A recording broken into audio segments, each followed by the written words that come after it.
T V Prasad ഉണ്ട് വിശദാംശങ്ങളുമായി. T V Prasad, ഈ കൈക്കൂലി വാങ്ങിയതിന്റെ ഒരു തുടർക്കഥ തന്നെയുണ്ട് ഈ രാജേന്ദ്രന്റെ കേസിൽ. പാർട്ടിക്കും കൃത്യമായ ഒരു അന്വേഷണം നടത്തേണ്ട ഒരു സാഹചര്യം വന്നില്ലല്ലേ? കൃത്യമായ തെളിവുകളും അതിനുള്ള ദൃശ്യങ്ങളും ശബ്ദരേഖകളും നമ്മൾ മുന്നോട്ട് വെക്കുകയായിരുന്നല്ലോ. ഉറപ്പായും ആര്യ, ഇങ്ങനെയുള്ള കള്ളനാണയങ്ങളെ സമൂഹത്തിന് മുന്നിൽ കാണിക്കുക എന്നുള്ളത് കൂടിയാണ് മാധ്യമധർമ്മം എന്നാണ് നമ്മളെല്ലാവരും വിശ്വസിക്കുന്നത്. അതിൻ്റെ ഭാഗമായിട്ട് കൂടിയാണ് നമ്മൾ ഈ അന്വേഷണം നടത്താൻ തയ്യാറായതും. സാധാരണ ഞാൻ നേരത്തെ വാർത്തയിൽ പറഞ്ഞതുപോലെ തന്നെ ഇത്തരം സംഭവങ്ങളിൽ, അതായത് പ്രദേശത്തെ ചില വികസന പ്രവർത്തനങ്ങൾ നടത്തുമ്പോൾ അതിൽ ചില ജനപ്രതിനിധികളെങ്കിലും കമ്മീഷൻ വാങ്ങിക്കുന്നു എന്നൊക്കെ വിവരങ്ങൾ നമ്മളൊക്കെ അറിയാറുണ്ട്. പക്ഷേ 1 ലക്ഷം രൂപ കമ്മീഷൻ ചോദിച്ച് 30,000 കൊടുത്തതിന് ശേഷം ബാക്കി പൈസ ആവശ്യപ്പെട്ട് പ്രദേശവാസികളെ ഭീഷണിപ്പെടുത്തുന്ന നിലയിലേക്ക്, അവരെ അസഭ്യം പറയുന്ന രീതിയിലേക്ക്, അവരെ വെല്ലുവിളിക്കുന്ന രീതിയിലേക്ക് ഈ കൗൺസിലർ ബി രാജേന്ദ്രൻ വന്നതുകൊണ്ടാണ് നമുക്കിതിൽ ഇങ്ങനെ ഇടപെടേണ്ടി വന്നത്. ഇന്നലെ വളരെ ലാഘവത്തോടുകൂടി, ഇന്നലെയാണ് നമ്മൾ ഫോൺ വിളിച്ച് ഈ രാജേന്ദ്രനോട് സംസാരിക്കുന്നത്. ആ പ്രദേശത്തേക്ക്, അതായത് ഈ റോഡ് പോകുന്ന ഏതാണ്ട് 250 മീറ്ററാണ് ഈ റോഡുള്ളത്. 12.5 ലക്ഷം രൂപയാണ് ഇതിൻ്റെ അറ്റകുറ്റപ്പണിക്ക് വേണ്ടി, ഇന്റർലോക്ക് പാകുന്നതിന് വേണ്ടി കോർപ്പറേഷൻ അനുവദിച്ചിട്ടുമുള്ളത്.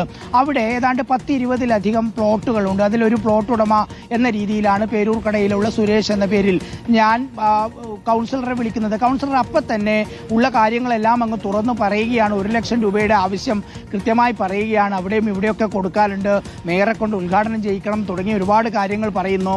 അങ്ങനെയാണ് നമ്മൾ ഇന്നലെ വൈകിട്ട് ആ കൗൺസിലറെ ആ റോഡിലേക്ക് തന്നെ വിളിച്ചു വരുത്തുന്നതും. അപ്പോൾ തന്നെ ഒന്നും നോക്കാതെ ഞാൻ കൊടുത്ത 5000 രൂപ അങ്ങ് വാങ്ങുകയാണ്. മാത്രമല്ല 45,000 രൂപ വളരെ പെട്ടെന്ന് തരണം എന്ന് ആ കൗൺസിലർ പറയുകയാണ്. ഈ കൗൺസിലർ നേരത്തെ തന്നെ ഇത്തരം നിരവധി കാര്യങ്ങളിൽ ആരോപണ വിധേയനാണെങ്കിൽ പോലും അതിനു മാത്രമുള്ള ഒരു തെളിവ് പാർട്ടി നേതൃത്വത്തിന് കിട്ടിയില്ല എന്നുള്ളതാണ് നമ്മളിപ്പോൾ മനസ്സിലാക്കുന്നത്. എന്തായാലും നമ്മൾ രാവിലെ 8 മണിയോടുകൂടി വാർത്ത കൊടുത്ത് 11 മണിക്കുള്ളിൽ തന്നെ CPIM തിരുവനന്തപുരം ജില്ലാ സെക്രട്ടറി വി ജോയിയുടെ നേതൃത്വത്തിൽ കോർപ്പറേഷൻ മേയറെ ഉൾപ്പെടെ വിളിച്ചു വരുത്തി യോഗം ചേർന്നുകൊണ്ടാണ് പാർട്ടിയുടെ പ്രാഥമിക അംഗത്വത്തിൽ നിന്ന് പുറത്താക്കുന്നതോടൊപ്പം കൗൺസിലറുടെ രാജി എഴുതി വാങ്ങുകയും ചെയ്തത്. തക്ക സമയത്ത് തന്നെ ഇടപെട്ടോ അഭിനന്ദനാർഹമായ നടപടിയാണ് പാർട്ടിയുടെ ഭാഗത്തുനിന്നുണ്ടായത് എന്ന കാര്യം പറയാതിരിക്കാൻ കഴിയില്ല. അതിന് പിന്നാലെ അവിടെ കോൺഗ്രസ് പ്രവർത്തകരുടെ മാർച്ച് ഉണ്ടായിരുന്നു. വൈകിട്ട് ഇനിയിപ്പോൾ കൗൺസിലറെ അറസ്റ്റ് ചെയ്യണം, ഇപ്പോൾ കൗൺസിലറല്ല ബി രാജേന്ദ്രനെ അറസ്റ്റ് ചെയ്യണം എന്ന് ആവശ്യപ്പെട്ട് BJPയുടെ മാർച്ച്, പ്രതിഷേധങ്ങളൊക്കെ ഇനിയും വരാനുമുണ്ട്. എന്തായാലും ഒരു കാര്യം ഉറപ്പാണ്, ഇത്തരത്തിലുള്ള ജനപ്രതിനിധികളും നമ്മളുടെ ഇടയിൽ ഉണ്ട് എന്നുള്ളതാണ്. അവരുടെ അധികാരം വെച്ച് നാട്ടുകാരുടെ മുകളിൽ എന്തും ചെയ്തു കളയാം, അവരോട് എന്തും വാങ്ങിക്കളയാം. അവരെ ഭീഷണിപ്പെടുത്തിയാലും അവരെ വെല്ലുവിളിച്ചാലും ആരും ചോദിക്കാനും പറയാനുമില്ല എന്ന് പറയുന്നിടത്താണ് നമ്മളുടെ ഈ ഇടപെടൽ ഉണ്ടാകുന്നത്. ഇത്തരം ഇടപെടലുകൾ, ഇത് വാർത്താ ഇടപെടലുകളാണ്. അത് നമ്മൾ തുടരുക തന്നെ ചെയ്യും. ഉറപ്പായും ഇത്തരം കള്ളനാണയങ്ങളെ സമൂഹത്തിന്റെ മുന്നിൽ തുറന്നു കാണിക്കുക തന്നെ ചെയ്യും.